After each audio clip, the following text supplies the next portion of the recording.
তো লোকের বাচ্চা, তোর সাহস কি করে হয় আমার হাত ধরার? চিন্তিত ভঙ্গিতে চলন্ত রাস্তায় পাশ ঘেঁষে হেঁটে চলেছে নিধি। চোখ জোড়া পানিতে টইটুম্বুর, কপালে চিন্তার গাঢ় ভাঁজ। ঠোঁট ভেঙে কান্না আসছে তার, তবুও কোনো মতে নিজেকে সামলিয়ে চলেছে। সোজা হেঁটে পার্কের দিকে এগিয়ে যায় সে। পার্কের বেঞ্চের এক কোণে গুটিসুটি মেরে বসে। সময় আস্তে আস্তে প্রবর্তন হচ্ছে, বেলা বাড়ছে ক্ষণে ক্ষণে, তবুও নিধির মাঝে তোড়জোড় নেই। সে চিন্তিত ভঙ্গিতে বসে আছে পার্কের মধ্যে, চোখ জোড়া নানান দিকে ছুটে চলেছে। হঠাৎ পেছন থেকে অনেকগুলো বাচ্চাদের চেঁচামেচির আওয়াজ আসে। নিধি কৌতূহলবশত সেদিকে তাকায়। একজন অল্প বয়সী ছেলে দরিদ্র বস্তির বাচ্চাগুলোকে খাবার বিতরণ করছে। ছোট বাচ্চাগুলোকে কাছে টেনে নিজের হাতেই খাইয়ে দিচ্ছে। ছেলে মেয়েগুলো আনন্দে আত্মহারা, তারা হাসি খুশি মনে লাফালাফি করছে। ছেলেটা সবগুলো খাবার তাদের মাঝে বিলিয়ে দেয়। নিধি মনোযোগ দিয়ে সবকিছু লক্ষ্য করছে। তার মনটা হঠাৎই ভালো হয়ে যায়। এক মুহূর্তের জন্য মন খারাপগুলো হাওয়ার মাঝে মিলিয়ে যায়। নিধি মনোযোগ দিয়ে আনন্দিত বাচ্চাগুলোকে দেখছে। বাচ্চাগুলো কত খুশিতে লাফালাফি করছে, এদিকে ওদিকে ছুটাছুটি করছে। মুহূর্তে জায়গাটা আনন্দের মেলায় পরিণত হয়। কতদিন পর অভুক্ত বাচ্চাগুলোর মুখে হাসি ফুটে উঠেছে। নিধির মন বলছে সেই হাসিগুলোর মাঝে সে হারিয়ে যাচ্ছে। নিধির মন বলছে সেই হাসিগুলোর মাঝে হারিয়ে যেতে। নিধি নিজেই নিজের মনকে প্রশ্ন করে, আচ্ছা, এই দরিদ্র বাচ্চাগুলোর মুখে হাসি ফোটানোর জন্য কি অনেক দামি কিছুর প্রয়োজন? তারা সামান্য খাবারই কত খুশি। সবাই যদি এই ছেলেটির মতো হতো, তাহলে পৃথিবীটা আসলেই অনেক সুন্দর হতো। মূলত এমন মানুষের জন্যই পৃথিবীটা আজও সুন্দর। নিধি এবার ছেলেটার দিকে খুঁটিয়ে খুঁটিয়ে লক্ষ্য করে। ছেলেটার বয়স 27-28 হবে সম্ভবত। তাকে খুব বড়লোক লাগছে এমন নয়, পোশাক আশাকে বলে দিচ্ছে সে নিজেও দরিদ্র। ছেলেটা পুরনো কালি ময়লা যুক্ত একটা শার্ট পরে আছে, পরনের প্যান্টটাও ময়লা, জায়গায় জায়গায় ছোট্ট ছেঁড়া, তবে শরীরের রং ধবধবে ফর্সা। লাল টকটকে চামড়ার উপর কালো খোঁচা খোঁচা দাড়ি, চুলগুলো এলোমেলো অপরিষ্কার, দেখতে মায়াবী, তবে যত্নের অভাবে অগোছালো দেখাচ্ছে। নিধি কৌতূহল চোখে তার দিকে তাকিয়ে আছে। বাচ্চাগুলোর সঙ্গে সেও হাসিতে মেতে উঠেছে। কি নিষ্পাপ হাসি! ছেলেটা গরিব হয়েই এদের সাহায্য করছে, কত বড় মন তার! হঠাৎ ছেলেটার মুখের হাসি মিলিয়ে যায়। সে বাম দিকে তাকায়, মুখায়ব দেখে বোঝা যাচ্ছে প্রচুর শক্ট খেয়েছে। ছেলেটা উঠে দাঁড়িয়ে বাচ্চাগুলোকে ছেড়ে সামনের দিকে এগিয়ে যায়। নিধি কৌতূহল চোখে সবকিছু দেখছে। ছেলেটা এগিয়ে যায় সামনের দিকে। একটা ছেলে ও মেয়ে পাশাপাশি হাঁটছে, তাদের পথ আটকে দাঁড়ায় সে। তানহা, তুমি এখানে? তোমার পাশে এই ছেলেটাকে? তানহা সায়রকে দেখে নাক ছিটকায়, একটু দূরত্ব বাড়িয়ে বলে, ও আমার বয়ফ্রেন্ড আবির। কি বলছো তুমি? তুমি তো ভালো করেই জানো আমি তোমাকে কতটা পছন্দ করি।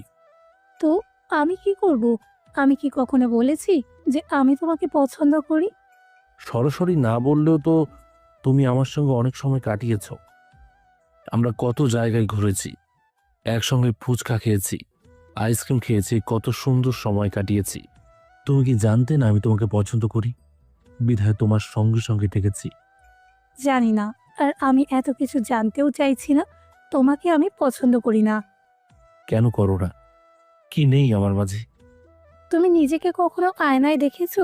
কি বিচ্ছিরি ময়লা চেহারা, শরীরে কেমন একটা ফকিরের মতো পোশাক, ছি কি বিচ্ছিরি গন্ধ। তার চেয়েও বড় কথা কি আছে তোমার? আর এই দেখো, আমার বয়ফ্রেন্ড আবির, ওর যেমন চেহারা রয়েছে তেমনি রয়েছে টাকা পয়সা। আমি বসে বসে খেয়েও ওর টাকা ফুরাতে পারবো না। তোমার শরীর থেকে বিচ্ছিরি গন্ধ আসছে, দূরে সরে দাঁড়াও। ছি। তানহা, কি বলছো তুমি?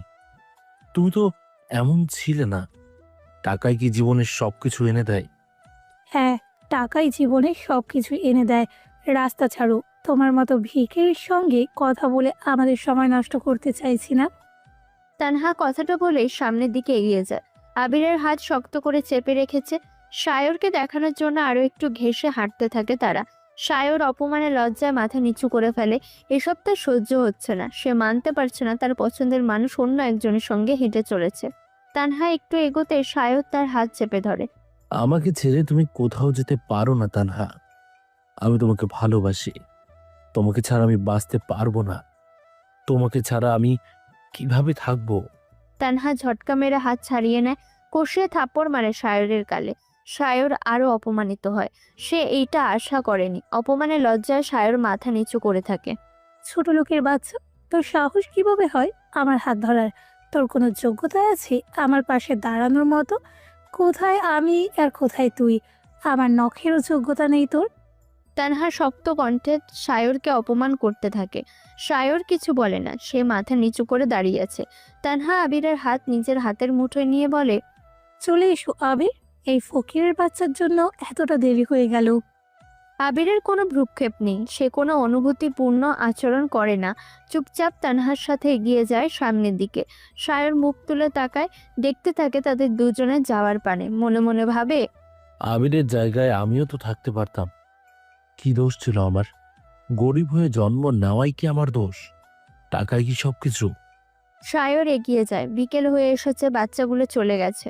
সায়র কাঠের বেঞ্চের উপরে বসে, মাথাটা নিচু করে রাখে মাটির দিকে। নিধি একটু দূরের বেঞ্চেই বসে আছে। সে সবকিছু লক্ষ্য করে। তানহার আচরণে রাগ হয় তার। মেয়ে মানুষ এমনও হয়? এত বাজে স্বভাব। নিধির মনটা খারাপ হয়ে যায়। ছেলেটা কতটা সুন্দর মনে। মেয়েটা টাকার পেছনে ছুটে সঠিক মানুষকে ছেড়ে গেল। হঠাৎ আকাশটা কালো মেঘে আঁধার হয়ে যায়। চলছে বর্ষাকাল, এই ঝকঝকে রোদ তো এই হুট করে বৃষ্টি। আকাশে বিজলির শব্দ চমকে ওঠে।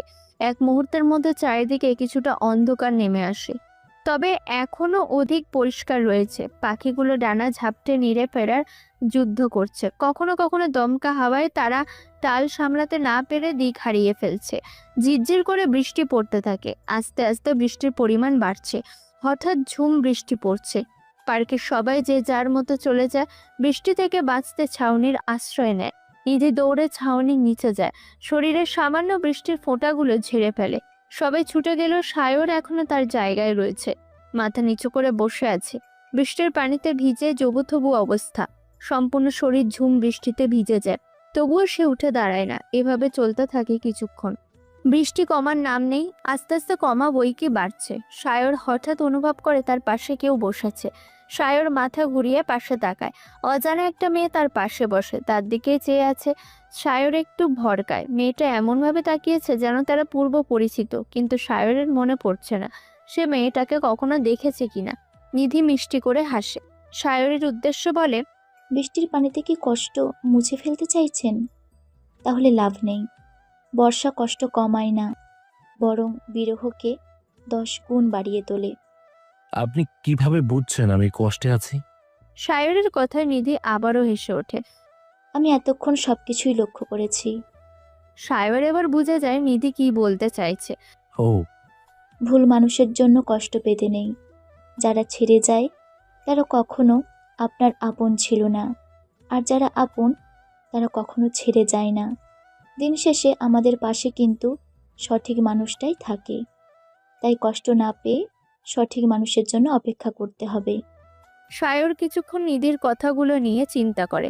তার কাছে নিধির কথাগুলো ভালো লেগেছে। সায়র মুখ তুলে নিধির দিকে তাকায়। ঝমঝমে বৃষ্টির পানিতে দুজন ভিজে চড়েছে। নিধির চুল বেয়ে টপ টপ করে পানি ঝরছে। আপনি খুব ভালো করে কথা বলেন। সায়রের প্রশংসায় নিধি ঠোঁট প্রসারিত করে হাসে। তারপর দুজনের মাঝে একটু নীরবতা নেমে আসে। নিধি চট করে বলে, আমি নিধি, আপনার নাম জানতে পারি?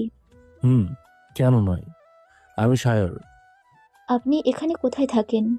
নিধির প্রশ্নে সায়র কেন যেন একটু থতমত খায়। নিজেকে সামলে নিয়ে বলে, পাশের বস্তিতে। ও, সায়র মাথা নাড়ায়। নিধি কিছুক্ষণ সময় নিয়ে বলে, আপনি আমাকে একটা সাহায্য করতে পারবেন?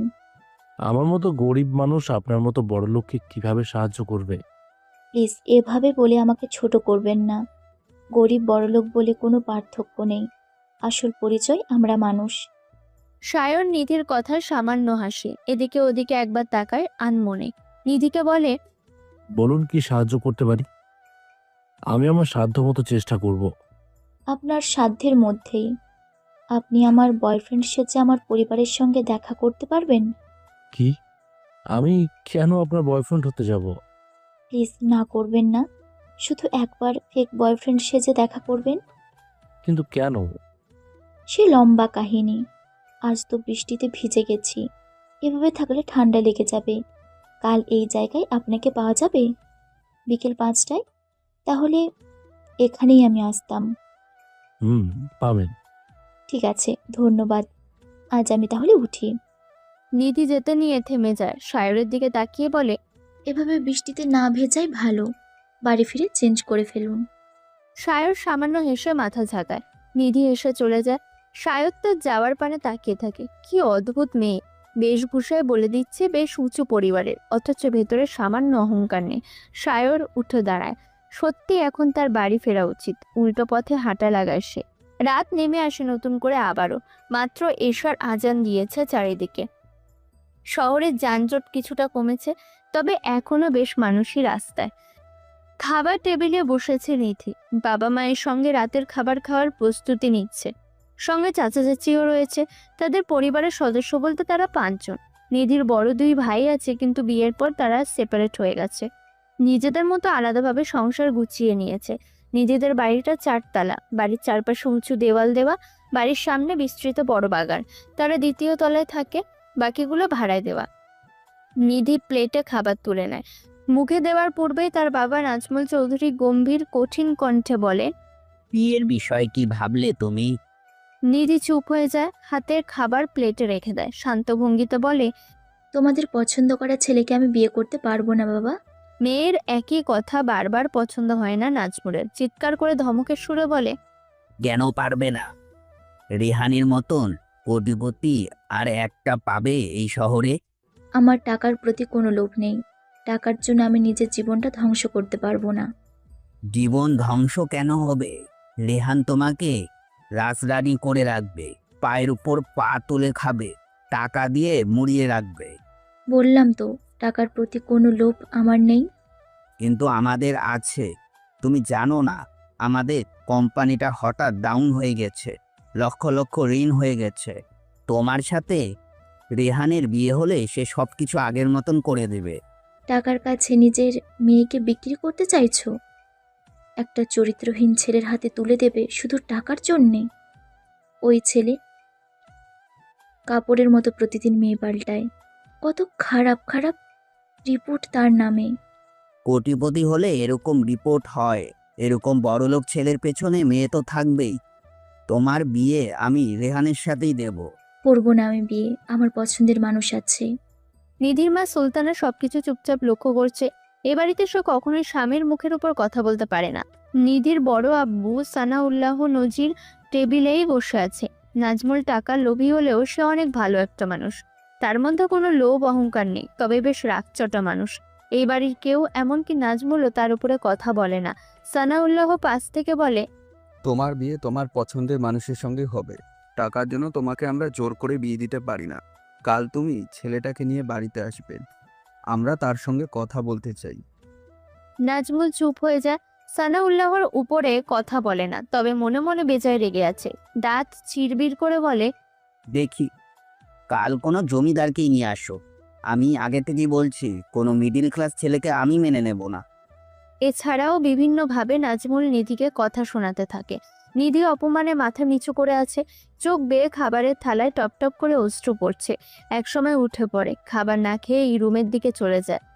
টাকার লোভে পড়ে মেয়েটার সঙ্গে এমন আচরণ করিস না। আমাদের চৌধুরী বংশের কোনো মেয়ের সাথে এরকম ব্যবহার করে না। টাকার লোভে তুই অন্ধ হয়ে গেছিস। তুমি বুঝবে না ভাই, এখন আমাদের কোম্পানিটা কত বড় বিপদে। আর কিছুদিন এভাবে চললে পথে বসতে হবে। এর থেকে বাঁচার একমাত্র উপায় রেহানের সঙ্গে নিধির বিয়ে। তাই বলে টাকার জন্য মেয়েকে এক চরিত্রহীন ছেলের সঙ্গে বিয়ে দিতে পারিস না। অন্তত আমি থাকতে তো পারবিই না। ভাই, তুমি বুঝছো না বিষয়টা। আমি কিছুই বুঝতে চাই না। লজ্জা করছে না তোর? টাকার পিছনের ছুটে কতটা অন্ধ হয়ে গেছিস। আমাদের বাবা কি তোকে এই শিক্ষাই দিয়ে গেছে? আমাকে ক্ষমা করে দিও ভাই। এই প্রথমবারের মতন আমি তোমার কথা রাখতে পারলাম না।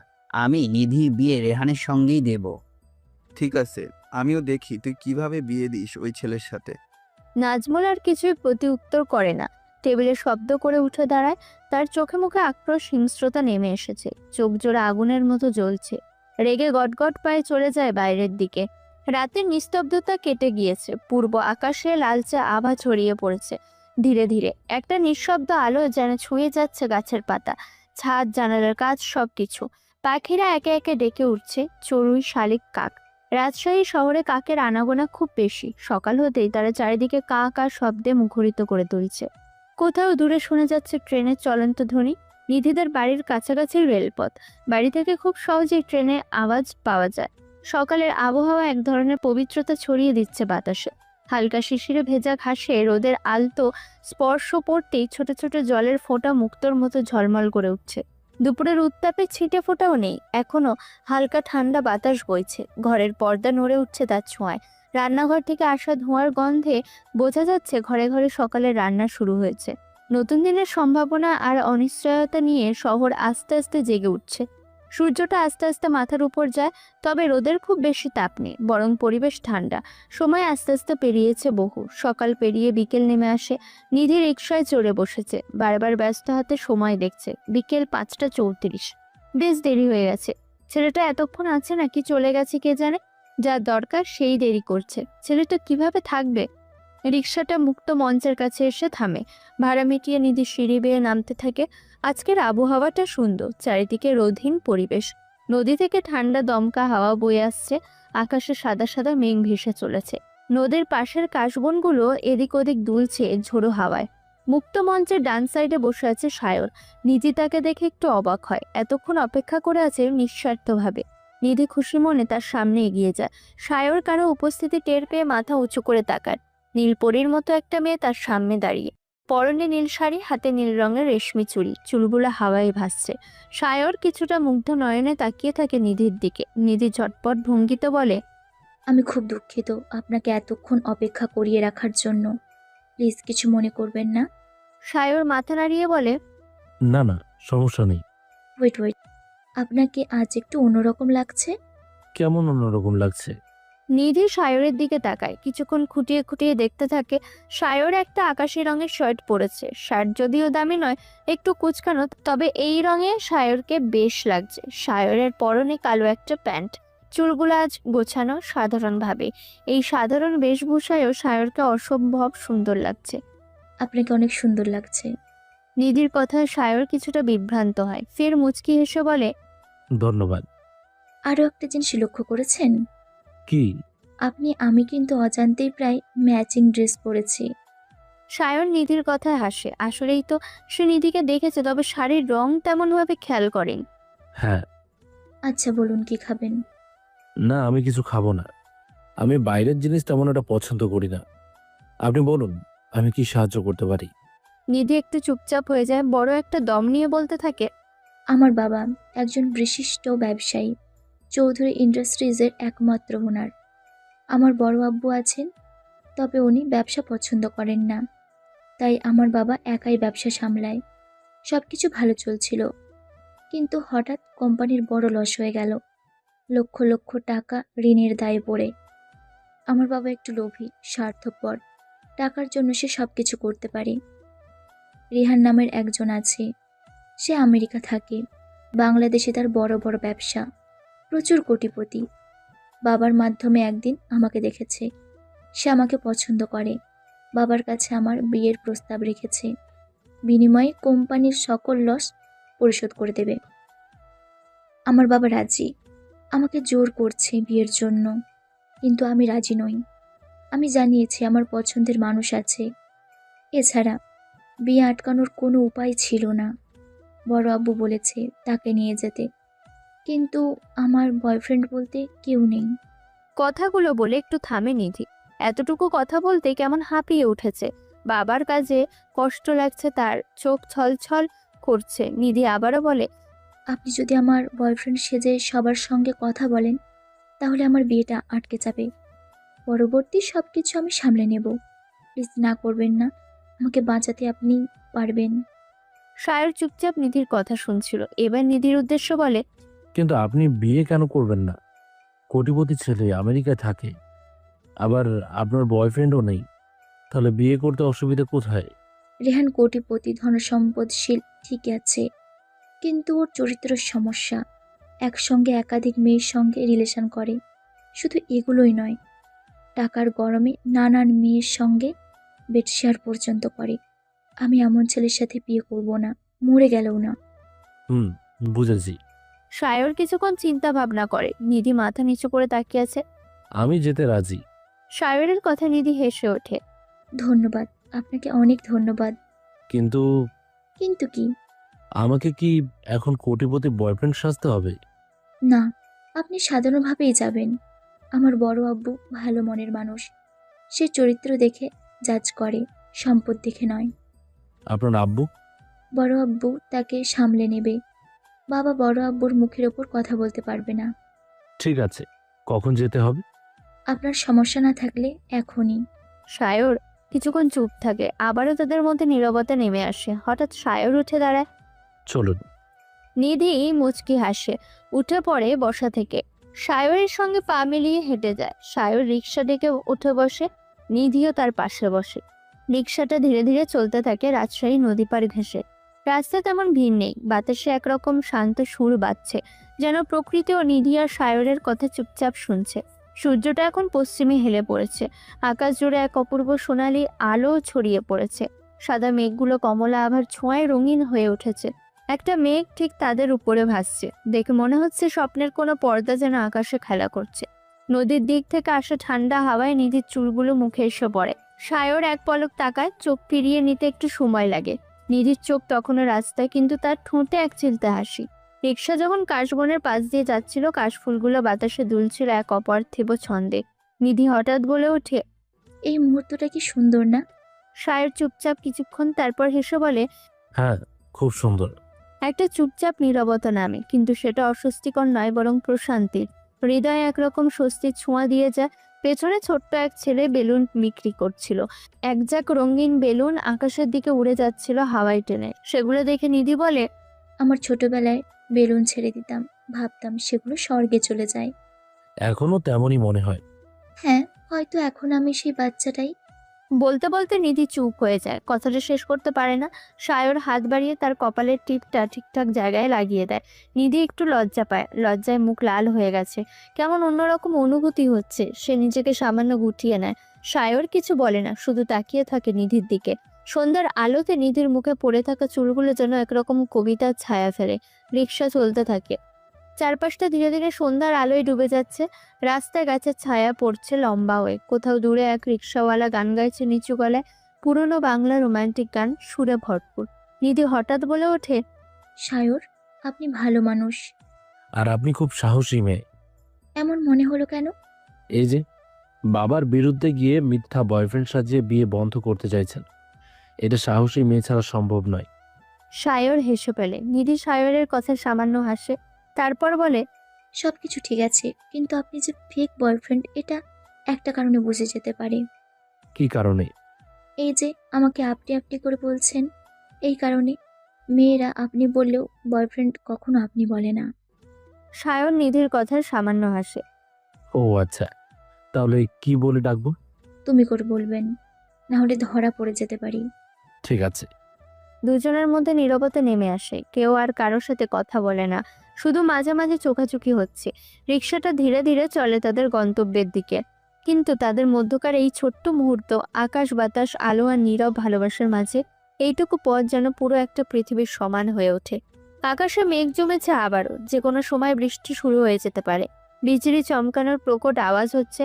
রিক্সাটা এসে নিধিদের বাড়ির সামনে দাঁড়ায়। চারিদিকে মাগরিবের আজান দিচ্ছে। নিধি রিক্সা থেকে নেমে পড়ে, বাড়ির দিকে যেতে থাকে। সায়ের তার পেছনে পেছনে যাচ্ছে।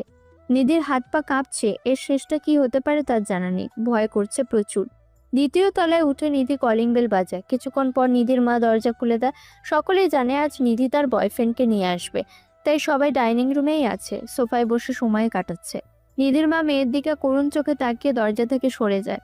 নিধি ভীত পায়ে এগোতে থাকে। সায়র তার হাত চেপে ধরে। নিধি একটু ভরকায়। সায়র চোখের ইশারায় শান্ত হতে বলে। ফের নিধির হাত ধরে এগিয়ে যায় সকলের দিকে। তারা ওখানে যেতেই নিধির বড় আম্মু সাইলা বলে ওঠে, কিরে নিধি, এটা কি তোর প্রেমিক? কি পোশাক আশাক! এসব তো আমাদের বাসার কাজের লোকও পরে না। সানাউল্লাহ নিজের স্ত্রীকে কড়া ধমক দিয়ে থামিয়ে দেয়। চোখ গরম করে তাকায়। সাইলা চুপ হয়, তবে চোখে ভয় নেই। নাজমুল কড়া চোখে নিধিদের দুজনকে দেখছে। এখানে বসো বাবা, বসে কথা বলি। সায়র এগিয়ে গিয়ে তাদের সামনে সামনে সোফায় বসে। নিধি তার পাশেই বসেছে। নাজমুল নিধিকে কড়া গলায় বলে, একে দেখে তো টুকায়ের মতো লাগছে, কোথায় পেয়েছিলি একে? আর কি দেশে ছেলে ছিল না? নিধি বাবার অপমানে মাথা নিচু করে ফেলে। সায়রের দিকে একবার তাকায়। সে লজ্জিত, তার জন্য কত অপমান সহ্য করতে হচ্ছে। সানাউল্লাহ নাজমুলকে ধমক দেয়। কি হচ্ছে কি? এখানে আমি আছি, আমাকে কথা বলতে দে।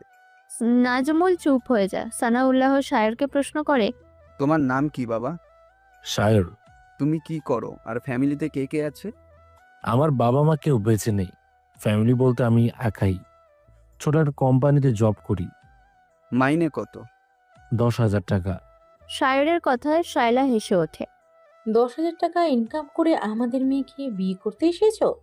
জানো তো আমাদের মেয়ের একটা রূপচর্চার জন্য ক্রিমের দামই 10,000 টাকা। সায়র অপমানে মাথা নিচু করে নেয়। সানাউল্লাহ আবার স্ত্রীকে চুপ করা। নিধির মা চুপচাপ বসে সবকিছু দেখছে। সে এখানে কোনো কথাই বলছে না। ভাবি তো ঠিকই বলেছে, 10,000 টাকায় এই সময়ে সংসার চলবে নাকি? আমার মেয়ের খরচ দেবে? নিধির বাবার কথায় ঘরটা মুহূর্তে ভারী হয়ে যায়। নিধি কাঁপা কাঁপা হাতে আঁচলের কোণ মুঠো করে ধরে বসে আছে। অপমান, কষ্ট আর এক অজানা ভয় তার চোখে জমে আছে। সায়র মাথা নিচু করে থাকলেও তার চোখে একটা অদ্ভুত প্রশান্তি। অনেক অপমান সহ্য করার মতো শক্তি যেন সে সঞ্চয় করে এসেছে, কিন্তু এবার সে মুখ তোলে। আমার আয় কম, এটা সত্যি। কিন্তু আমি কোনোদিন কারো মেয়েকে টাকার বিনিময়ে কিনে নিতে চাই না, আর চাইও নি। আপনার মেয়েকে আমি সম্মান করি, ভালোবাসি। আমি তাকে দামি কিছুই হয়তো দিতে পারবো না, তবে একটু বিশ্বাস, একটু সম্মান, একটু ভালোবাসা দেওয়ার শক্তি আমার আছে। সে আমাকে বিশ্বাস করেছে, টাকার পেছনে না ছুটে আমার মতো ছেলের হাত ধরেছে। তার সবচেয়ে কঠিন সময়ে আমার উপর ভরসা রেখেছে। আমি শুধু সেটা রক্ষা করতে এসেছি। ঘরটা নিঃশব্দ হয়ে যায় এক মুহূর্তে। নিধি বিস্ময়ে তাকিয়ে থাকে সায়রের দিকে। এত সাহসের কথা সে কল্পনাও করেনি। সানাউল্লাহ একটু হেলান দিয়ে বসেন, মুখে এক ধরনের প্রশ্রয় ভরা দৃষ্টি। তুমি ঠিক বলেছ, সম্পর্ক টাকা দিয়ে তৈরি হয় না, চরিত্র আর মন দিয়েই হয়। তোমার মধ্যে আমি সাহস দেখেছি, এটা অনেক বড় জিনিস। শায়লা মুখ বাঁকিয়ে আবার কিছু বলতে যাবে, ঠিক তখনই বাইরের কলিং বেলের শব্দ হয়। ঘরের পরিবেশ হঠাৎ আরো থমথমে হয়ে ওঠে। দরজা খুলতেই দেখা যায় রেহান দাঁড়িয়ে আছে। সাদা লিনেন শার্ট, হাতে দামি ঘড়ি, চোখে অন্ধকার চশমা, মুখে চিরাচরিত এক খোঁচা হাসি। রেহান ভেতরে ঢুকেই নাজমুলকে উদ্দেশ্য করে বলে, আহা চৌধুরী সাহেব, কি সুন্দর পরিবেশ তৈরি করেছেন। আমি শুনেছি আজ নিধি তার প্রেমিককে নিয়ে আসবে, তাই ভাবলাম দেখা না করে চলে যাই কি করে। শায়র চুপচাপ বসে থাকে। নিধি যেন গলার ভেতর কাঁটা আটকে গেছে, দম বন্ধ হয়ে আসছে। এখানে এখন রেহান কিভাবে? নাজমুল রেহানের দিকে চেয়ে বলে, তুমি হঠাৎ কাউকে বলনি যে আসবে? রেহান বাঁকা হাসে। বললেই কি সব জায়গায় যেতে হয়? কিছু জায়গায় তো জিতে নিতে হয়। সে এবার শায়রের দিকে তাকায়, একটা তাচ্ছিল্য মেশানো দৃষ্টি, যেন চোখ দিয়েই ছিঁড়ে ফেলবে। তুমি নিধির বয়ফ্রেন্ড? বাহ, স্টাইল তো কাজের ছেলের মতো। শায়র ধীর স্বরে বলে, তোমার যদি মানুষ চেনার দক্ষতা থাকতো, তাহলে পোশাক দেখে বিচার করতে না। রেহান ঠান্ডা গলায় বলে, সে যাই হোক, তুই নিধিকে বিয়ে করতে এসেছিস, আর যদি আমি বলি এই মেয়েকে আমি বিয়ে করব, কোনো প্রেমিক তাকে আমার হাত থেকে বাঁচাতে পারবে না। এরপর রেহান সোজা নিধির দিকে তাকিয়ে বলে, তুমি কি সত্যি ভাবছো এই ছেলেটা তোমাকে বাঁচাতে পারবে? তাহলে ভুল। অলরেডি তোমার বাবা বিয়ের জন্য 10 লাখ টাকা নিয়েছেন, সেখানে তুমি তোমার বয়ফ্রেন্ডকে বিয়ে করবে? হ্যাঁ করব, কারণ ও অন্তত তোমার মতো আমার শরীর নয়, আমার সম্মান দেখে। রেহান নিধির কথায় ভয়ঙ্কর ভাবে কৌতুকের ভঙ্গিতে হাসতে থাকে। তুমি হয়তো বুঝতে পারছো না আমার কথা। তোমার পরিবর্তে তোমার বাবা আমার থেকে 10 লক্ষ টাকা নিয়েছে, সেই হিসাবে তুমি এখন আমার। রেহানের কথায় নিধি চমকায়, তবে উপরে সাহস বাড়িয়ে বলে, আমি তো বলিনি আমি আপনাকে বিয়ে করব, তাহলে কেন দিচ্ছেন টাকা? এত দায়ভার আমার নয়। আচ্ছা তাই নাকি? তা দেখি তোমাকে আমার হাত থেকে কে বাঁচায়। রেহান নাজমুলের দিকে তাকিয়ে বলে, আমি আপনার মেয়েকে এক্ষুনি তুলে নিয়ে গিয়ে বিয়ে করতে চাই, এতে আপনার সমস্যা আছে? নাজমুল নির্দয় পিতার মতো কাঠখাট্টা ভাবে জবাব দেয়। না। নাজমুলের কথায় ঘর কেঁপে ওঠে। নিধির মা আঁচলে মুখ গুজে কাঁদছে, স্বামীর ভয়ে কিছু বলতে পারছে না। সানাউল্লাহ নজরিন নিজেও অবাক। সে এতদিন জেনেছে নাজমুল লোভী, তবে এতটা লোভী যে টাকার বিনিময়ে মেয়েকে বিক্রি করে দিচ্ছে। সানাউল্লাহর ভাবতেই লজ্জা লাগছে নাজমুল তার নিজের ভাই। বাবার কথা নিধি চমকে যায়। সে অন্তত এটা আশা করেছিল শেষ সময় হলেও বাবা তাকে বুঝবে। নাজমুলের জবাবে নিধির বুকের ভেতরে দুমড়ে মুচড়ে যায়, চোখ বেয়ে অশ্রু গড়িয়ে পড়ে। তার বাবার কাছে তাহলে তার থেকে টাকার মূল্যই বেশি। রেহান বাঁকা হেসে নিধির দিকে এগিয়ে আসে। নিধি ভয় পেতে থাকে, ভয়ে ভয়ে পেছনে পেছাতে থাকে। একসময় রেহান তার হাতটা শক্ত করে চেপে ধরে, টেনে নিয়ে যেতে চেষ্টা করে। নিধি চেষ্টা করছে নিজেকে বাঁচাতে, তবে পারছে না। রেহানের শক্তির কাছে সে হেরে যাচ্ছে। নিধি ডুকরে কেঁদে ওঠে, চিৎকার করে ওঠে। ছেড়ে দিন আমাকে, আমি কখনো যাব না। আপনি এভাবে আমাকে নিয়ে যেতে পারেন না। আমি আপনাকে বিয়ে করব না, ছাড়ুন আমাকে। নিধি আহাজারি করে চিৎকার করতে থাকে। শায়লা দাঁড়িয়ে মুচকে মুচকে হাসছে। হঠাৎ রেহান থেমে যায়। নিধির উপর হাত সায়র চেপে ধরেছে। ওর হাত ছাড়ো। ছাড়বো না আমি ওর হাত, আজকেই ওকে বিয়ে করব। আবারও বলছি ওর হাত ছাড়। ছাড়বো না, কি করবি তুই? রেহান কথা শেষ করতে না করতেই তার চোয়ালে শক্ত ঘুষি পড়ে। সবাই চমকে ওঠে।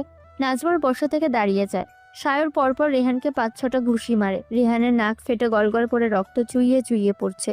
সে নিধিকে ছেড়ে নাক চেপে ধরে। সায়র নিধিকে টেনে নিজের মধ্যে জড়িয়ে নেয়। নিধি ভয়ে কাঁপছে, তার মাথা কাজ করছে না। সে ভয়ের চোটে সায়রের বুকে মুখ গুজে কাঁদতে থাকে। রেহান শক্ত কণ্ঠে চিৎকার করে নাজমুলকে বলে, ডেকে এনে মার খাইয়ে ভালো করলে না, এর ফল ভালো হবে না। তারপর সায়রের দিকে তাকায়, চিবিয়ে চিবিয়ে বলে, তোকে আমি দেখে নেব। রেহান গটগট পায়ে হেঁটে বাইরে চলে যায়। সায়র রেহানের হুমকি গায়ে মাখায় না। নাজমুল রেগে শক্ত চোখে গটগট পায়ে সায়রের সামনে এসে দাঁড়ায়। নিধির হাত ধরে ঝটকা টেনে নেয়। নিধি পড়ে যেতে নিয়ে কোনো মতে নিজেকে সামলিয়ে নেয়। নাজমুল হাত টেনে সায়রকে থাপ্পড় মেরে দেয়। হঠাৎ থাপ্পড় মারা নিধি চমকে ওঠে। তড়িৎ গতিতে সায়রের দিকে তাকায়। সায়র চুপচাপ, তার মাঝে কোনো নড়চড় নেই। সে নিজেও ভাবেনি নাজমুল হঠাৎ করে থাপ্পড় মারবে। নিধি ছলছল চোখে সায়রের গালের দিকে তাকায়। ফর্সা গালে 5 আঙুলের দাগ পড়ে গেছে, লাল টকটকে হয়ে গেছে, যেন টোকা দিলেই রক্ত ছিটকে পড়বে। নিধি ভয়ে থরথর করে কাঁপছে। কি থেকে কি হয়ে গেল তার মাথায় আসছে না। ভিখারির বাচ্চা, তোর সাহস কত বড়! তুই রেহানের গায়ে হাত দেস? তুই কি মনে করেছিস তোর সাথে আমার মেয়ের বিয়ে দেব? আমার মেয়ে পাশে দাঁড়ানোর মতন যোগ্যতা আছে তোর? তোর তো মা বাবারও ঠিক নেই। এরকম রাস্তার ছেলের সঙ্গে আমার মেয়ের বিয়ে আমি বেঁচে থাকতেও দিব না। তোদের মতন ছেলেকে আমি ভালো করেই চিনি। প্রথমে অভিনয় করে টাকা হাতানোর ধান্দা। তুই এক্ষুনি আমার চোখের সামনে থেকে চলে যা, তোরে যেন দ্বিতীয়বার আমার পাশেও না দেখি। সায়র অপমানে মাথা নিচু করে ফেলে। এতক্ষণ কিছু না মনে করলেও এখন সে অপমান বোধ করছে, তবে কোনো নড়চড় করে না।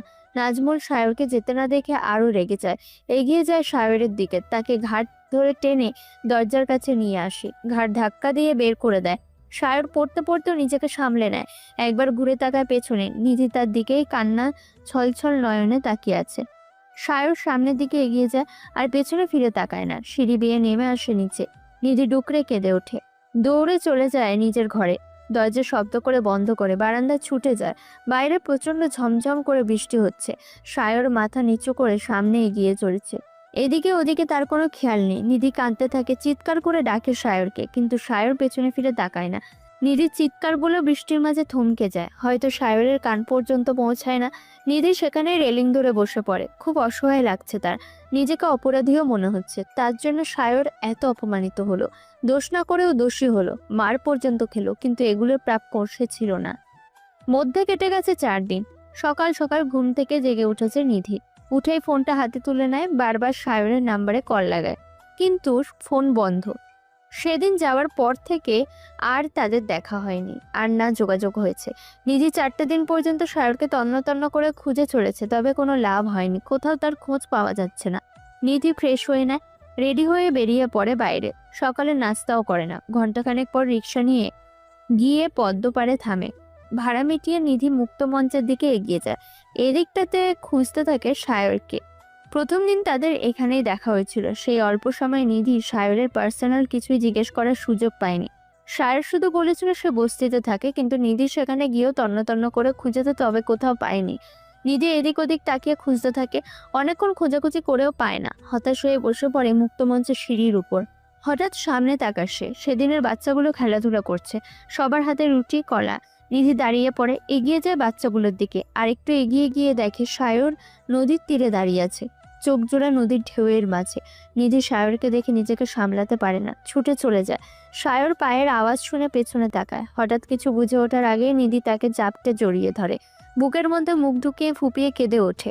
সায়র পড়তে পড়তেও নিজেকে সামলে নেয়। কোথায় হারিয়ে গিয়েছিলেন আপনি? আপনাকে আমি কত খুঁজেছি, কোথাও পাইনি। ফোন পর্যন্ত বন্ধ। আমি জানি আপনি আমার উপর রেগে আছেন, সেজন্য কি একবার খোঁজ নেওয়া যেত না? আমি তোমার উপরে রেগে নেই। তাহলে কেন যোগাযোগ করলেন না? তুমি আমার কে? আমি বা তোমার কে? আমার একদিন সাহায্য করার দায়িত্ব ছিল, করে দিয়েছি। এরপর কেন যোগাযোগ রাখবো? আপনি আমার কেউ না। কে আমি তোমার? সায়রের প্রশ্নে নিধি একটু থমকায়। সত্যি তো, সায়র তার কে? তাদের তো একদিনেরই পরিচয়, এরপর আর যোগাযোগ রাখবেই কেন? কোন প্রশ্নের জবাব নিধির কাছে নেই। সে ছোট্ট বাচ্চাদের মতো করে বলে, আমি জানি আপনি আমার কে। আমি কিচ্ছু জানি না। তাহলে অপরিচিত ছেলেকে জড়িয়ে ধরেছো কেন? আমার ইচ্ছে হয়েছে তাই। ছাড়ো, আমাদের সবাই দেখছে। দেখুক, আমি তবুও ছাড়বো না। আপনি আমাকে রেখে আবার হারিয়ে যাবেন। সবাই কিন্তু ভাববে আমি তোমার বয়ফ্রেন্ড। আপনি আমার বয়ফ্রেন্ডই তো। সেটা তো অভিনয়, ফেক বয়ফ্রেন্ড। না আসলে। মানে? নিধি চমকে যায়, আবেগে আপ্লুত হয়ে কি বলছে সব। তড়িঘড়ি করে সায়রকে ছেড়ে দেয়, তারপরে একটু দূরে সরে দাঁড়ায়। কিছু না। একটু আগে কি বললে? কিছু না, ভুল বলেছি। সায়র একটু হাসে নিধির কথায়। নিধি গাল ফুলিয়ে রেখেছে। তার কেন যেন এখন সায়রের প্রতি রাগ হচ্ছে। 4 দিনে একবারও খোঁজ নিতে পারলো না। আচ্ছা চলো, সামনের দিকে এগিয়ে যাই। নিধি মাথা নাড়ায়। তারা নদীর তীর ঘেঁষে হেঁটে চলেছে। জোয়ারের পানি এসে তাদের পা ভিজিয়ে দিচ্ছে। নিধির কাছে ব্যাপারটা ভালোই লাগছে। সায়র একটু চাপা হেসে বলে, কাল তানহা এসেছিল।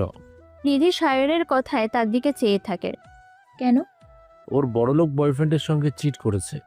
ভালোই হয়েছে। তো আপনার কাছে কেন এসেছে? আবার আমার লাইফে ফিরে আসতে। আপনি তাকে ফিরিয়ে দিয়েছেন তো? ঠিক করেছেন। ও স্বার্থপর, লোভী, ভালো মনের মানুষ নয়। ওকে কখনো মেনে নেবেন না। আমি তো ওকে মেনে নিয়েছি। লোভী হলেও দেখতে সুন্দরী। পৃথিবীর মধ্যে সবচেয়ে বেশি সুন্দরী তোমার চেয়েও সুন্দরী। কি? যেই আসলো আর ফিরিয়ে নিলেন? আপনার শিক্ষা হয়নি একবার ছেড়ে যাওয়ায়? সুন্দর ধুয়ে কি পানি খাবেন? আবার ছেড়ে গেলেও সমস্যা নেই, আমি বারবার তাকে মেনে নেব। সুন্দরীদের জন্য তো সবকিছুই করা যায়। সায়রের কথায় নিধি প্রচুর পরিমাণে রেগে যায়। চোখ দুটো রাগে লাল হয়ে গেছে। সায়র নিধিকে দেখছে আর লুকিয়ে লুকিয়ে চাপা হাসি দিচ্ছে। হঠাৎ নিধি দাঁড়িয়ে পড়ে, উল্টো রাস্তায় হাঁটতে থাকে। সায়রকে বলে, আপনি আপনার সুন্দরী নিয়েই থাকুন। আপনাকে খোঁজাই আমার ভুল। খবরদার আর আমার সাথে যোগাযোগ করবেন না। সায়র সামান্য হাসে, দৌড়ে নিধির সামনে দাঁড়ায়। রাস্তা ছাড়ুন আপনি। আপনার সুন্দরীর কাছে যান। রাগ করছো কেন? তোমার তো খুশি হওয়ার কথা। নিধি কিছু বলে না, সায়রকে ধাক্কা মেরে এগিয়ে যায়। সায়র নিধির হাত চেপে ধরে। এত রাগ করো না, আমি মিথ্যা বলছিলাম। নিধি থমকে দাঁড়ায়, সায়রের দিকে ঘুরে তাকায়। এখন তার চোখে মুখে রাগ নেই, তবে কেমন একটা ছন্ন ছাড়া লাগছে। মনে হয় এখনই কেঁদে ফেলবে। সত্যি বিশ্বাস করো, আমি মজা করলাম। আমি কি পাগল? তানহা ঠিকই এসেছিল, তবে আমি অপমান করে ফিরিয়ে দিয়েছি। তাহলে আমাকে মিথ্যে বললেন কেন? তোমার রাগ দেখার জন্য। যাই হোক, রাগলে তোমাকে বেশি সুন্দর লাগে, তবে তানহার মতো সুন্দরী নয়। লাস্টের কথাটা হাসি চেপে বলে সায়র। নিধি তার দিকে তেড়ে আসে, সায়রের বুকে এলোপাথারি ধাক্কা দেয়। সায়র জোরে জোরে হাসতে শুরু করে। একসময় নিধি সায়রকে জড়িয়ে ধরে ফুপিয়ে কেঁদে ওঠে। সায়র একটু থমকায়। কাঁদছো কেন তুমি? আপনি এরকম মজা করবেন না আমার সাথে। কেন? আমার বিয়ে প্রেম হলে তোমার কি? আমি তো তোমার কেউ নই। নিধি কান্না করতে থাকে, কান্নার স্বরে বলে, কে বলেছে আপনি আমার কেউ না? আপনি আমার সব। আমি আপনাকে ছাড়া বাঁচবো না। মানে কি বলতে চাইছো? নিধি একটু থমকায়। সায়রের বুক থেকে মাথা উঠিয়ে নেয়, কান্না থামিয়ে হাতের উল্টো পিঠ দিয়ে চোখ জোড়া মুছে নেয়। মাথা নিচু করে শান্ত ভয়ত কণ্ঠ বলে, আমি আপনাকে ভালোবাসি। আমি আপনাকে ছাড়া বাঁচবো না। কি বলছো এসব? কোথায় তুমি, কোথায় আমি? তোমার সঙ্গে আমার যায় না। তোমার বাবা মেনে নেবে না। বাবা না মানলে না মানুক, পালিয়ে বিয়ে করব। তবু আমি আপনাকে ছাড়তে পারবো না। নিধি, এটা ভালোবাসা না, শুধুই আবেগ। একদিনে ভালোবাসা হয় না। আমি কিছু জানি না। আমার আপনাকেই লাগবে। আপনি ছাড়া আমি ঠিক মতো খেতে পারছি না, ঘুমোতেও পারছি না। কোনো কাজ করতে পারছি না। জানি না এই অনুভূতিগুলো কি ভালোবাসা নাকি অন্য কিছু। তবে আপনাকে ছাড়া আমি বাঁচবো না। আমার সাথে পালিয়ে গিয়ে 10,000 টাকায় মাস চালাতে পারবে? তোমার কাছে এটা অসম্ভব। আমি পারবো। দুবেলা দুমুঠো ভাত জুটলেই হবে। কখনো কোনো আবদার করব না। তোমার জন্য তোমার বাবা কত ভালো ছেলে এনে দেবে, কোটিপতি, বিজনেসম্যান, তোমার যোগ্য। তুমি তাদের সাথে বিয়ে করে পায়ের ওপর পা তুলে খাবে। আমার সাথে বিয়ে করে কেন আজীবন নষ্ট করবে? তুমি বাড়ি ফিরে যাও। না, আমি আপনাকে ছাড়া বাড়ি যাব না। চাই না আমার কোটিপতি ছেলে। আমার শুধু আপনাকেই লাগবে। ভেবে বলছো তো? হুম। পারবে তো আমার মতো বস্তির ছেলের হাত ধরে সারা জীবন কাটিয়ে দিতে? তোমাকে কিন্তু পরিবারের সঙ্গে সঙ্গে সকল বিলাসিতাও ত্যাগ করতে হবে তখন। পারবে এত কিছু করতে? সবকিছু করতে প্রস্তুত আমি। আমি পারবো। সায়র কিছুক্ষণ চুপ থাকে, তারপর বলে, তাহলে চলো। কোথায়? কাজী অফিসে। নিধির চোখ তুলে তাকায়, মুখে মিষ্টি হাসি ফুটে ওঠে, তবে একটু সংশয় নিয়ে বলে, কিন্তু আমি এর আগে বড় আব্বুকে জানাতে চাচ্ছি। তিনি কিছু না করতে পারলে আমরা নিজেরাই পালিয়ে বিয়ে করে নেব। ঠিক আছে, আমি নিজেই গিয়ে তোমার পরিবারকে জানাতে চাই। না, তারা আবার আপনাকে অপমান করবে। আমায় পাওয়ার জন্য তুমি এত কিছু করছো, তোমার জন্য এতটুকু অপমান সহ্য করতে পারবো না। কিন্তু কোনো কিন্তু নয়, আমি কাল সকালে তোমার বাড়িতে আসছি। নিধি মিষ্টি হেসে মাথা নাড়ায়। তার বিশ্বাসই হচ্ছে না সায়র এত তাড়াতাড়ি সবকিছু মেনে নেবে। তারা একসঙ্গে হাত ধরে হাঁটতে থাকে। ঠান্ডা নির্মল বাতাস এসে শরীর জুড়িয়ে দিচ্ছে। নিধি একসময় সায়রকে প্রশ্ন করে, আচ্ছা, আপনি কি আমায় পছন্দ করেন, নাকি আমি জোরাজুরি করায় চাপে বিয়ে করছেন? বিয়ে কি একদিনের জন্য? এটা সারা জীবনের বন্ধন। কেউ অন্যের চাপে পড়ে বিয়ে করে না। তার মানে আপনিও আমায় বিয়ে করতে চান? কিন্তু আপনি তো আমায় পছন্দ করেন না। আপনার চোখে তানহাই বিশ্ব সুন্দরী। ধ্যাত পাগলি, ওগুলো আমি তোমাকে রাগাতে বলেছি। তুমি তানহার থেকেও সুন্দরী। আমি স্বেচ্ছায় তোমাকে বিয়ে করতে চাই। আমিও তোমাকে ভালোবাসি। শুধু তোমার বলার অপেক্ষায় ছিলাম। কি? তাহলে বলেননি কেন? সাহসে কুলায়নি তাই। সায়রের কথায় নিধি হাসতে থাকে। সায়র তাকে ভয় পায়। নিধির হাসির সঙ্গে সায়রও তাল মেলায়। দুজন এগিয়ে যায় সামনের দিকে। নতুন করে আরো একটু সকালের সূচনা হয়। নিধি আজ খুব তাড়াতাড়ি উঠে পড়েছে। সে আনন্দে আত্মহারা। আজ সায়র আসবে তাদের বিয়ের কথা জানাতে। নিশ্চয়ই বড় আব্বু রাজি হয়ে যাবে।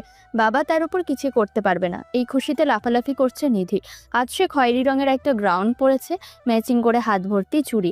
সে সব সময় চুড়ি পরে, এটা তার শখ, ভালো লাগে। পরিপাটি শেষে নিধি আয়নার সামনে দাঁড়িয়ে খুঁটিয়ে খুঁটিয়ে নিজেকে দেখতে থাকে। হঠাৎ নিচ থেকে কলিং বেলের আওয়াজ ভেসে আসে। নিধি ঘড়ির দিকে তাকায়, 7:35। সে সায়রকে বলেছিল 8টার মধ্যেই আসতে, না হলে তার বাবা অফিস চলে যাবে। নিধি দৌড়ে নিচে নেমে আসে। সানাউল্লাহ নজির সোফায় বসে আছে, নাজমুলও সেখানে। নিধির মা রান্নাঘরে কাজ করছে, শায়লা ফোনে কিছু একটা করছে বসে বসে। সবাই কলিং বেলের আওয়াজে দরজার পানে তাকায়। বাড়ির মেইট গিয়ে দরজা খুলে দেয়। বাইরে সায়রকে দাঁড়িয়ে থাকতে দেখে সবাই অবাক। সানাউল্লাহ নজিরও ভেবেছিল সেদিনের অপমানের পর আর কখনো সায়র আসবে না এই বাড়িতে। আরে বাবা, তুমি? সায়র সানাউল্লাহ সহ সবাইকে সালাম জানায়। ভেতরে এগিয়ে আসে তার হাতে মিষ্টির প্যাকেট। সানাউল্লাহ সালামের জবাব দিল নাজমুল ও সায়লা দেয় না, বরং সায়রের প্রতি বিরক্ত হয়। সায়লা বলেই বসে, তোমার তো দেখছি খুব সাহস। সেদিন এত অপমান থাপ্পড়ের পরেও শিক্ষা হয়নি, আবার কেমন নির্লজ্জের মতো চলে এসেছ। ধ্যান, আমারই ভুল। তোমার মতো ছেলেদের থেকে এর চেয়ে আর কি বা আশা করা যায়। সানাউল্লাহ স্ত্রীকে ধমক দেয়, কড়া গলায় ধমকে চুপ করিয়ে দেয়। সায়র মুখ বুজে অপমান হজম করে নেয়, কোনো প্রতিক্রিয়া দেখায় না। কি মনে করে আবার এই বাড়িতে? আর মিষ্টিও এনেছো, মতলব কি তোমার? না, নাজমুল, তুই চুপ কর। সায়র চুপচাপ আছে। সানাউল্লাহ সায়রকে উদ্দেশ্য করে বলে, তা বাবা, হঠাৎ সকালে কোনো দরকার? জি, আমি আপনাদের সঙ্গে একটা গুরুত্বপূর্ণ কথা বলতে এসেছি। তোমার মতন মিডিল ক্লাস লোকদের সঙ্গে আমাদের আবার কিসের কথা থাকতে পারে? সানাউল্লাহ নাজমুলকে আবার চুপ করায়। হ্যাঁ বলো, কি কথা? সায়র একটু নড়ে চড়ে বসে, তারপর শান্ত স্বরে বলে, নিধি এবং আমি সিদ্ধান্ত নিয়েছি আমরা দুজন বিয়ে করব।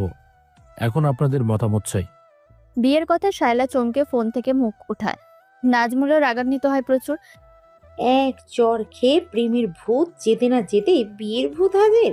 আচ্ছা বলো তো, আসলে তোমার মতলবটা কি? শায়লার কথা কেড়ে নিয়ে নাজমুল বলে, বুঝতে পারছো না মতলবটা কি? আমার মেয়েকে ভোলা ভালা পেয়ে প্রেমের জালে ফাঁসিয়ে এখন আমাদের সম্পত্তি হাতিয়ে নিতে চাইছো? এতক্ষণে সায়র মুখ খোলে, শক্ত কণ্ঠে বলে, সম্পত্তির প্রতি বিন্দুমাত্র লোভ নেই আমার। আমি শুধু নিধিকেই চাই। নিধি হাতের খেলনা তো, চাইবি আর দিয়ে দিব। তোর কি যোগ্যতা আছে আমার মেয়েকে বিয়ে করা? আমি বেঁচে থাকতে এই বিয়ে কোনোভাবেই সম্ভব নয়। কি শুরু করলি নাজমুল? আমাকে কথা বলতে দে। তুমি চুপ করো ভাই। এতদিন তোমার অনেক কথা শুনেছি, কিন্তু আজ আমি তোমার কোনো কথা শুনবো না। তুমি এই বিষয়ে নাক গলাবে না। আসলে তুমি আমার মেয়ের ভালোই চাও না, না হলে এমন একটা রাস্তার ছেলের সাথে বিয়ে দিতে চাইতে না। নিধির জায়গায় যদি তোমার সন্তান থাকতো তাহলে এমনটা করতে পারতে না। সানাউল্লাহ চুপ হয়ে যায়, কষ্ট লাগে তার। সে কখনোই নিধিকে ভিন্ন চোখে দেখেনি, তার সন্তানের মতোই লালন পালন করেছে। নাজমুল এটা বলতে পারলো? নাজমুল চিৎকার করে সায়রকে গালাগালাজ করতে থাকে। শায়লা উঠে পড়ে, টেবিলে থেকে মিষ্টির প্যাকেটটা তুলে নেয়। এইসব কি মিষ্টি এনেছো তুমি? এইগুলো তো আমার বাড়ির কাজের লোকও খায় না। কথা শেষ হওয়ার সঙ্গে সঙ্গে মিষ্টির প্যাকেটটা ছুঁড়ে ফেলে মেঝেতে। সায়র অপমানে মাথা নিচু করে নেয়। পেছনে নিধি দাঁড়িয়ে সবকিছু দেখছে। দ্বিতীয়বার সায়রকে করা অপমানে সে আরো ভেঙে পড়ে। অপমানে চোখ জোড়া বন্ধ করে নেয়, চোখ থেকে দুফোঁটা অশ্রু গড়িয়ে পড়ে। নাজমুল এগিয়ে গিয়ে সায়রের কলার চেপে দাঁড় করায়। সে নির্বাক, সে চাইছে না নাজমুলকে কিছু বলতে, এজন্যই চুপ করে থাকে। তোর সাহস কি করে হয় আমার মেয়ের বিয়ের প্রস্তাব নিয়ে আসা? আজ তোকে উচিত শিক্ষা দিব, যেন কোনোদিন আর নিধির দিকে চোখ তুলেও না তাকাস। নাজমুল থাপ্পড় মারার জন্য হাত ওঠায়। সায়র চোখ বন্ধ করে ফেলে। তাকে থাপ্পড় মারার আগেই নিধি এসে নাজমুলের হাত চেপে ধরে। নাজমুল চোখ গরম করে মেয়ের দিকে তাকায়, তবে নিধি তা পাত্তা দেয় না। নাজমুলের হাত ঝটকা দিয়ে ঝেড়ে ফেলে, সায়রের কলার ছাড়িয়ে নেয়। ব্যাস, অনেক হয়েছে। তুমি ওর গায়ে আর একটাও হাত দিতে পারবে না। তোর সাহস কিভাবে হয় আমার হাত ধরার? আমি তোমাকে দেখে আর ভয় পাই না। পরবর্তীতে এই হাত সায়রের দিকে গেলে তার দুমড়ে মুচড়ে ভেঙে দিতেও দ্বিধাবোধ করব না আমি। কি অভদ্র মেয়ে! বাবার সাথে কিভাবে কথা বলতে হয় এটাও জানো না? এই বেয়াদব ছেলেটার সঙ্গে থেকে থেকে এমন শিক্ষা পেয়েছো?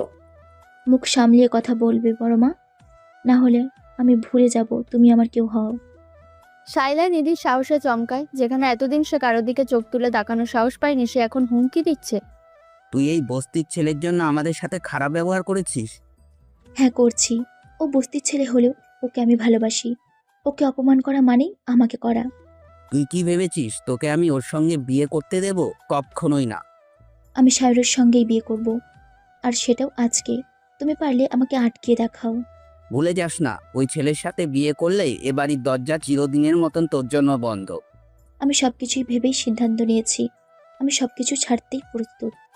সানাউল্লাহ নিধির সাহসে বিস্ময় হয়, তবে মনে মনে আনন্দ পায়। মেয়েটা তার বাবার মতো লোভী নয়, বড্ড সাহসী মেয়ে। দূর থেকে নিধির মা সবকিছু দেখছে, সে এসবে নাক গলাবে না। নাজমুলকে সে সবচেয়ে বড় ভয় পায়, এই জন্যই কখনো স্বাভাবিক কথাও বলে না। আর এর চেয়েও বড় সত্য, সে নিধির সৎমা। তবে সৎমা হলেও নিধিকে যথেষ্ট স্নেহ করে। নিধি সায়রের হাত চেপে ধরে, তারপর শক্ত গলায় বলে, চলো সায়র, আমরা আজকেই বিয়ে করব। আমি তোকে আটকাবো না, তবে মনে রাখিস আজ থেকে তুই আমার মেয়ে না। আমার সম্পদ কানাকড়ি তুই কিচ্ছু পাবি না। কিছু চাই না আমার। আমি নিজেই মনে করব আজ থেকে তুমি আমার বাবা না। আমার বাবা আজ এই মুহূর্তে থেকে মারা গেছে। নিধির কড়া অপমানে নাজমুল আরো ক্ষেপে ওঠে, চোখে মুখে হিংস্রতা নেমে এসেছে। নিধি সায়রের হাত টেনে বাইরে চলে যায়। শায়লা গিজির গিজির করে কি সব বলছে, তবে নিধির মা ঠোঁট প্রসারিত করে হাসে, মনে মনে বলে অন্তত নিধি তার মতো পরাজয় মেনে নেয়নি। সময় গড়িয়ে যায়, বিকেল হয়ে এসেছে। নিধি ও সায়র চেয়ারে বসে আছে। তারা কাজী অফিসে, তাদের সঙ্গে আরো দুইজন আছে। ছেলে দুটো সায়রের বন্ধু, তাদের সাক্ষী হিসেবে এখানে আনা হয়েছে। অবশেষে নিধির জীবনের মর্মস্পর্শী সময়টা আসে। কাজী সাহেব সবকিছু ঠিকঠাক করে বলে, মা, তুমি এই বিয়েতে রাজি থাকলে বলো কবুল। কিছুক্ষণ সময় অতিক্রান্ত হয়, তারপর নিধি আস্তে করে বলে, কবুল। একে একে সে 3 বার কবুল বলে। সকলে আলহামদুলিল্লাহ উচ্চারণ করে। নিধি চোখ জোড়া বন্ধ করে, অশ্রু গাল গড়িয়ে চুইয়ে পড়ছে। সে বুঝতে পারছে এই কবুল বলার সঙ্গে সঙ্গে তার জীবন পরিবর্তন হয়ে গেল। কবুল বলার সঙ্গে সঙ্গে তার পরিবার আজ থেকে আলাদা হয়ে গেল। যেখানে ছোট্ট থেকে বেড়ে উঠেছে সেই বাড়ির দরজা আজ থেকে তার জন্য বন্ধ। যাকে পৃথিবীর শ্রেষ্ঠ বাবা ভাবত সেই আজ তার চিরশত্রু। তবুও নিধিকে সবকিছু সহ্য করে নিতে হয়। কখনো কখনো ভালো কিছু পেতে হলে ত্যাগ করতে হয়। সঠিক মানুষকে আজীবন পাশে রাখতে এতটুকু ত্যাগ তো করতেই হবে। সায়র অকপটে কবুল বলে। মোনাজাতের মাধ্যমে তাদের বিয়ে সম্পূর্ণ হয়। হাসি মুখে সবাই কাজী অফিস থেকে বেরিয়ে আসে। সামনে ফুল দিয়ে সাজানো একটা কালো মাইক্রো গাড়ি। সায়র সেদিকে এগিয়ে যায়। মাইক্রো গাড়ি কেন? এমনি, তুমি উঠে বসো। নিধি বুঝতে পারছে না তার সঙ্গে কি হচ্ছে। সে গাড়িতে উঠে বসে। ড্রাইভিং সিটে বসে সায়র। নিধি তার পাশেই বসেছে। আপনি ড্রাইভিং জানেন? হুম। কিভাবে? আমি তো জানি না। তুমি তোমার হাজবেন্ডের সম্পর্কে অনেক কিছুই জানো না, তবে আস্তে আস্তে আজ সব জানতে পারবে। নিধি কিছুটা কৌতূহল হয় কি এমন আছে সায়রের জীবনে যা তার অজানা।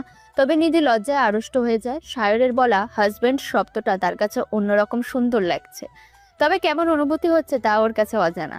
গাড়িতে চলতে থাকে, তবে উল্টো পথে। নিধি কৌতূহলবশত বলে, আপনি এইদিকে যাচ্ছেন কেন? বস্তি তো এই রাস্তায় নয়। জানি আমি যেদিকে যাচ্ছি তুমি শুধু দেখতে থাকো, তবে কোনো প্রশ্ন করবে না, আমি নিজেই তোমাকে বলবো। নিধি চুপ করে থাকে। সে বুঝতে পারছে না এসব কি হচ্ছে। সায়র নতুন করে কি বলতে চাইছে। সে শুধু কৌতূহল যোগে সবকিছু দেখছে। গাড়িটা শ শ শব্দ করে এগিয়ে চলেছে। লক্ষ্মীপুর মোড় ছেড়ে বাদিকে ঢুকে যায়। কিছু দূর যেতেই একটা সাদা 8তলা বিল্ডিং এর নিচে গাড়ি থামে। সায়র গাড়ি থেকে নেমে আসে। অন্য দরজা খুলে বলে, নিধির নেমে এসো। সায়রের বাড়ানো হাত ধরে নিধি নেমে আসে। মাথা উঁচু করে বিল্ডিংটা দেখে, তবে সায়রের কথা অনুযায়ী প্রশ্ন করে না। সায়র নিধির হাত টেনে ভেতরে যায়। সিঁড়ি বেয়ে 3য় তলায় যায়। কলিং বেল বাজাতেই ভেতর থেকে একজন দরজা খুলে দেয়। মেয়েটা হয়তো এবারের কাজের মহিলা। পোশাক দেখে তাই মনে হচ্ছে। মেয়েটার বয়স খুব বেশি না, নিধির বয়সী। সে সায়রকে দেখে বলে, ভাইজান, আপনি এসে গেছেন। আপনার অপেক্ষায় ছিলাম এতক্ষণ। খুব ভালো করেছিস টুম্বা, সবকিছু ঠিকঠাক করেছিস তো?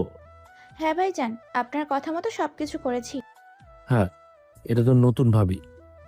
ভাবি তো মাশাআল্লাহ অনেক সুন্দর, একবার চাঁদের মতো। আসসালামু আলাইকুম ভাবি। নিধি শান্ত কণ্ঠে সালামের জবাব দেয়। তার মাথা ঘুরছে। সে কিছু বুঝতে পারছে না এসব কি চলছে। সায়র নিধিকে নিয়ে ভেতরে এগিয়ে যায়। গলা উঁচু করে বলে, টুম্বা তুই তাহলে বাড়ি চলে যা, রাত হয়ে গেছে। কাল সকাল সকাল এসে রান্না শুরু করবি। ঠিক আছে ভাইজান। বাসার জন্য খাবার নিয়েছিস তো? জি ভাইজান। আচ্ছা তাহলে সাবধানে বাড়ি যা। টুম্পা মাথা নাড়িয়ে চলে যায়। সায়র গিয়ে দরজা লাগায়। নিধি চারপাশে ঘুরে ঘুরে দেখছে। চারিদিকে দামি দামি ফার্নিচারে ভরপুর। এত দামি ফার্নিচার তাদের বাড়িতেও নেই। এবার নিধির চোখ যায় উপরের দেওয়ালে।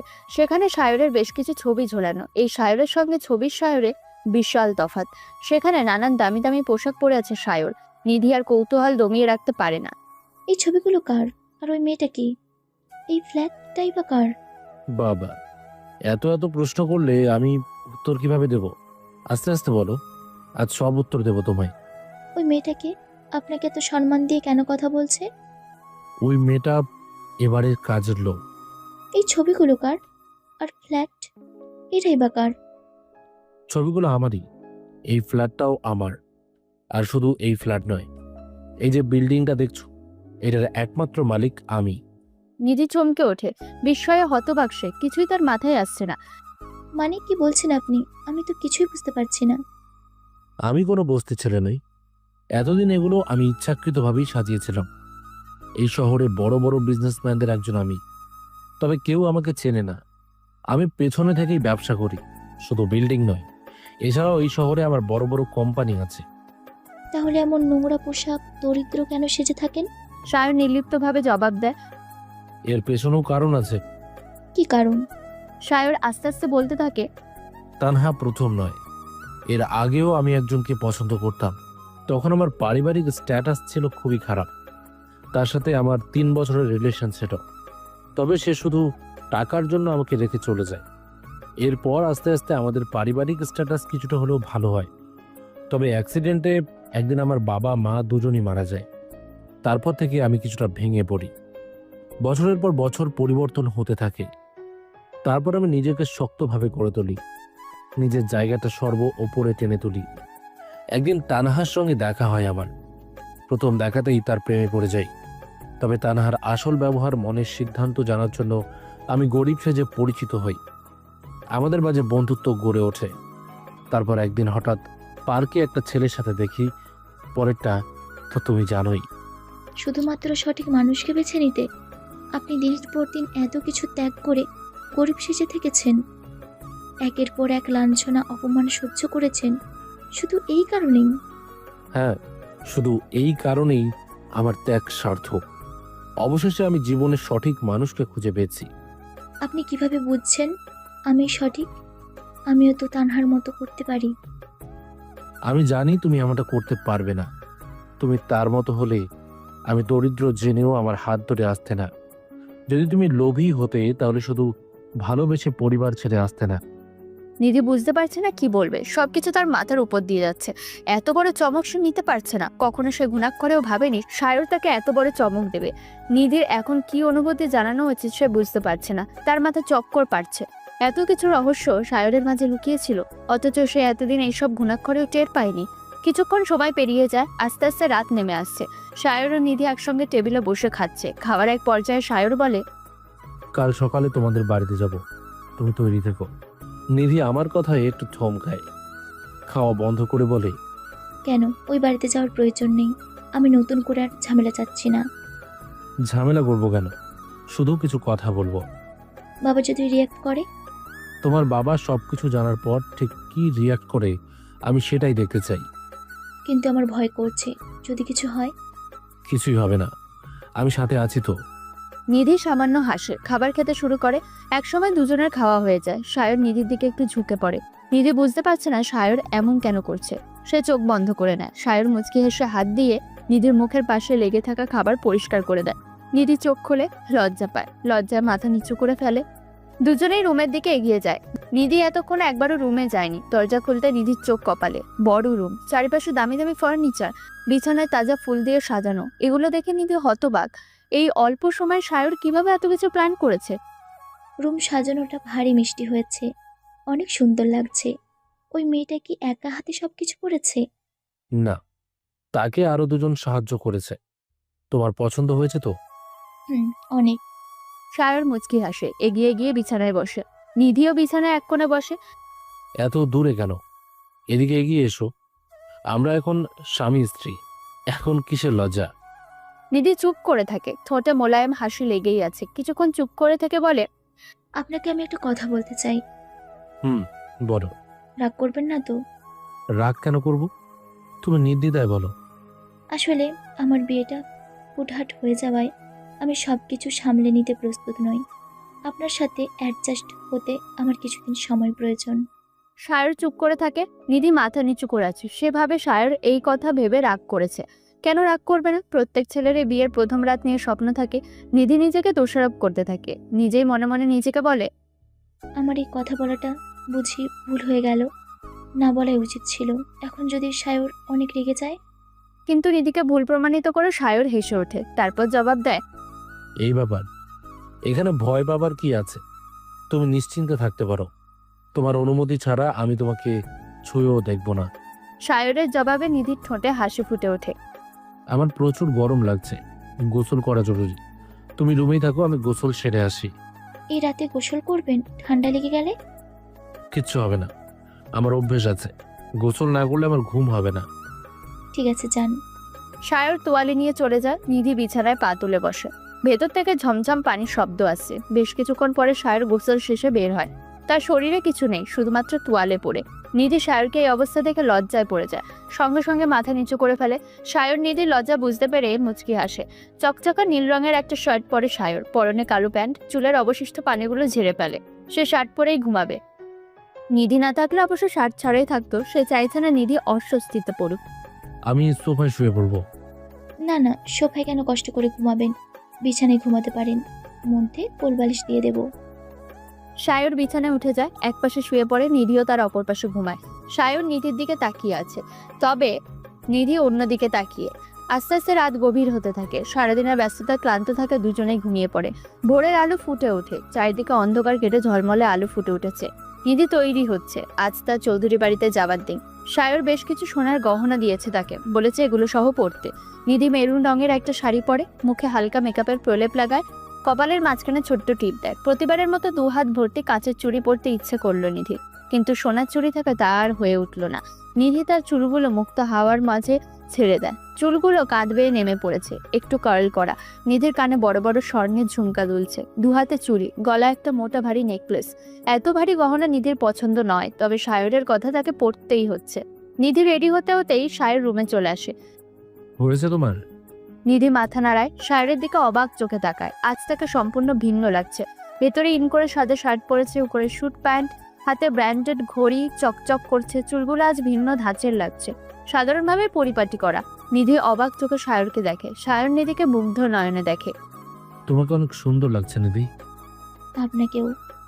দুজনেই মুচকে হেসে ওঠে, এগিয়ে যায় গাড়ির দিকে। সায়র গাড়ি স্টার্ট করে, চলতে থাকে তারা চৌধুরী বাড়ির উদ্দেশ্যে।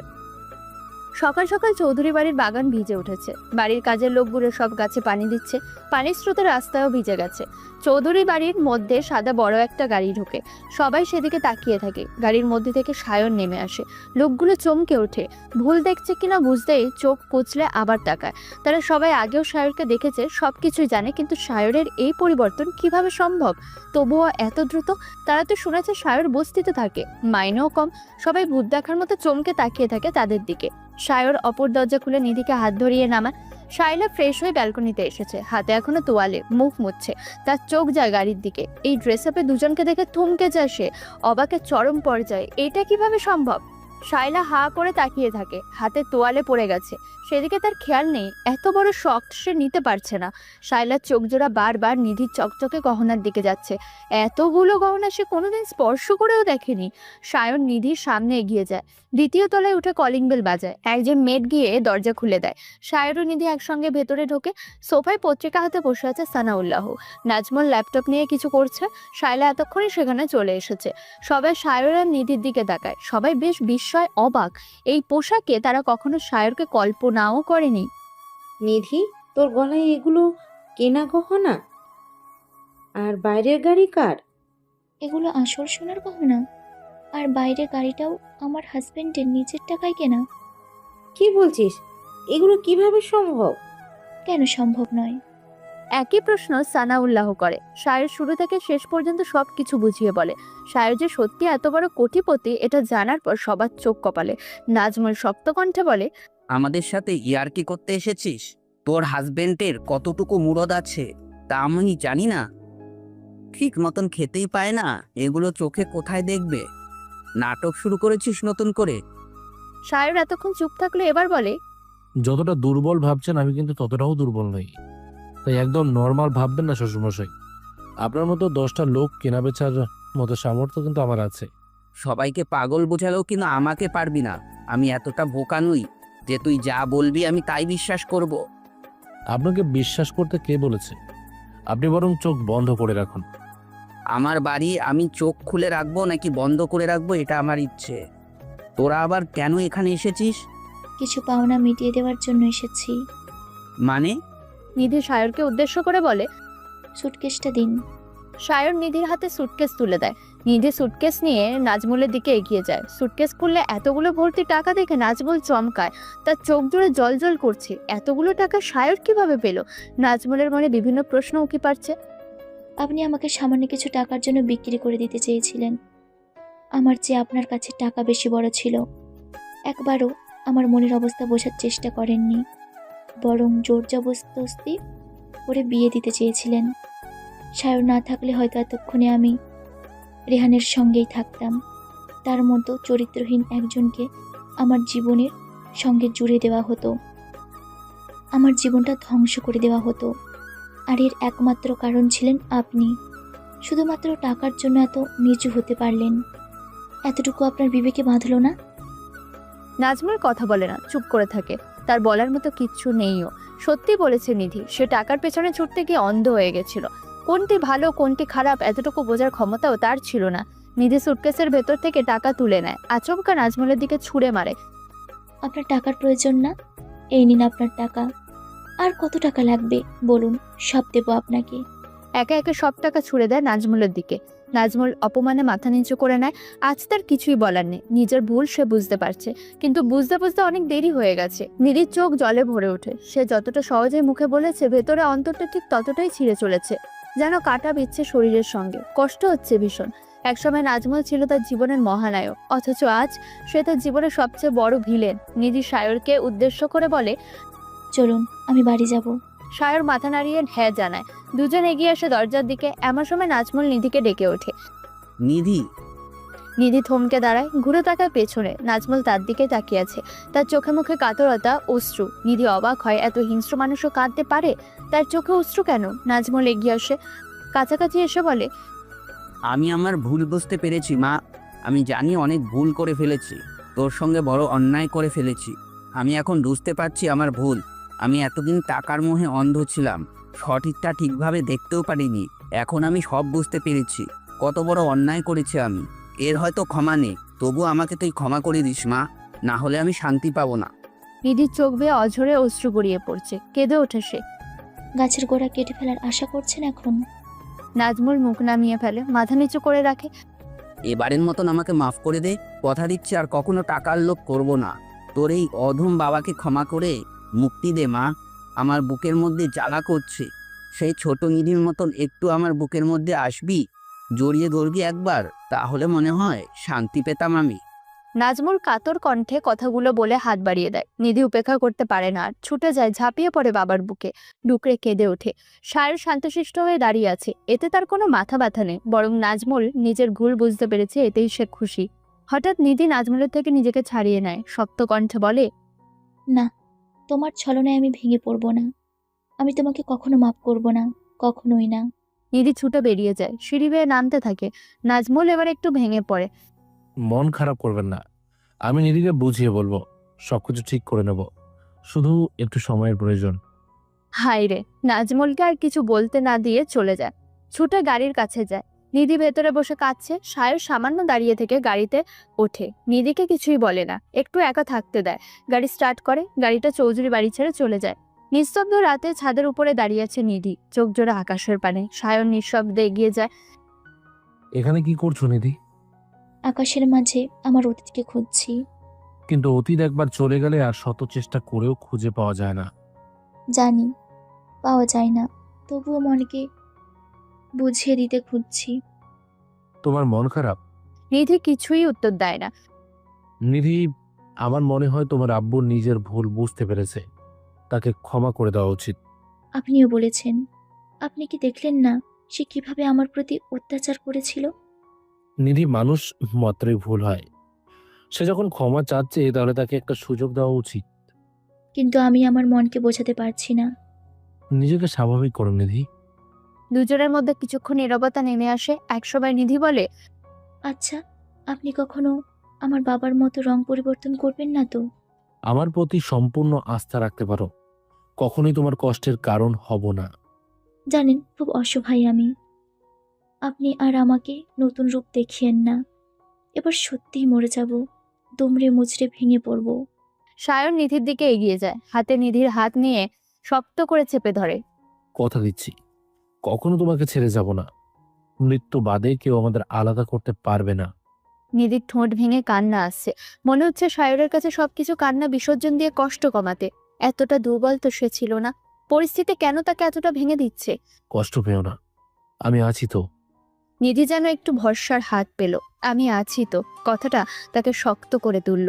নিধি সায়রকে হঠাৎ জড়িয়ে ধরে, বুকের মাঝে নিজের মুখ লুকিয়ে নেয়। সায়র নিধিকে আরো একটু চেপে ধরে, মাথায় হাত বুলিয়ে দিতে থাকে।